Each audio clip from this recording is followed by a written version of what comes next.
পরীক্ষার দিনে এই ছেলেটা সহজেই পারফেক্ট স্কোর পেতে পারত, কিন্তু সে ইচ্ছে করে সব উত্তর ভুল লিখলো, কারণ সে অপেক্ষা করছিল যে তার ছোট ভাই যে কয়েকটা সারি আগে বসেছিল সে আগে তার খাতা জমা দিক। তারপর শেষ 10 মিনিটে ছেলেটি ভুল উত্তরগুলো মুছে সব প্রশ্ন ঠিকঠাক সমাধান করে ফেললো। আর সেটা একটা বিশেষ কারণে করেছিল। আসলে ছেলেটার পুনর্জন্ম হয়েছিল, আর তার আগের জন্মে তার ছোট ভাই শুধু তার সব পরীক্ষার উত্তর নকলই করেনি, বরং তাকে নকল করার অভিযোগে শিক্ষা দপ্তরে রিপোর্ট করে দিয়েছিল। এরপর তার বাবা যখন এই কথা জানতে পারেন তখন রেগে গিয়ে তিনি ছেলেটার প্রাণ নিয়ে নেন।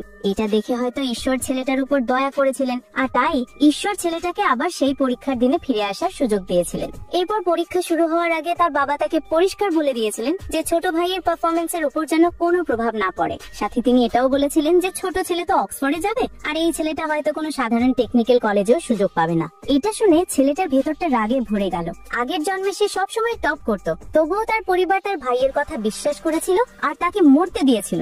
এরপর যখন সে তার ভাইয়ের মিথ্যে মুখটা দেখলো তখন সে কিছু না বলেই তাকে একটা চড় মেরে দিল।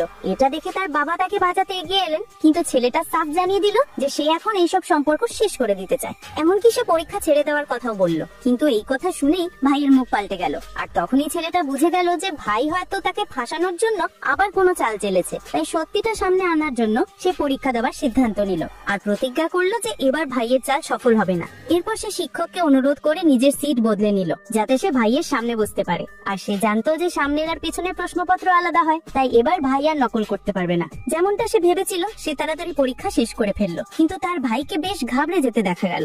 এরপর ছেলেটা যখন খাতা জমা দিতে গেল তখনই তার ভাই দ্রুত এগিয়ে এসে ছেলেটার খাতার দিকে তাকিয়ে দেখলো যে এটা হুবহু তার খাতার মতোই ছিল, প্রশ্নও এক উত্তরও এক। যেটা দেখে ছেলেটা অবাক হয়ে গেল যে তার ভাই এসব কিভাবে করছে। এরপর শীঘ্রই সে জানতে পারলো যে ভাই ইচ্ছে করে টাইপ প্রশ্নপত্রটা ভিজিয়ে দিয়েছিল, তাই পরিদর্শক তাকে শেষ বেঁচে থাকা টাইপের প্রশ্নপত্রটা দেন, যেটা ছেলেটার কাছেও ছিল। এই ঘটনা থেকে শিক্ষা নিয়ে গণিত পরীক্ষার সময় ছেলেটা ঘরের একেবারে কোনায় গিয়ে বসলো, আর এবার সে নিশ্চিত ছিল এত দূর থেকে ভাই কিছুই নকল করতে পারবে না। এরপর সে সব প্রশ্ন সমাধান করে ফেললো আর শেষ প্রশ্নের উত্তরটা নিজের তৈরি করা নতুন পদ্ধতিতে লিখলো। কিন্তু যখন সে খাতা জমা দিতে গেল ভাই আবার আগে পৌঁছে গেল, আর পরিদর্শকের সামনে দেখাতে লাগলো যে একমাত্র সেই ওই কঠিন প্রশ্নটা সমাধান করেছে, সেটাও আবার নিজের বানানো পদ্ধতি ব্যবহার করে। যেটা দেখে ছেলেটা অবাক হয়ে গেল। সে তাড়াতাড়ি তার শেষ প্রশ্নের পদ্ধতিটা বদলে দিল, কিন্তু যখন সে আবার উঠলো সে দেখলো যে ভাইয়ের খাতায় সবকিছু একই রকম। এবার ছেলেটা সন্দেহ হতে লাগলো যে কেউ হয়তো তার উপর নজরদারি করছে। পরের পার্টের জন্য কমেন্ট করুন।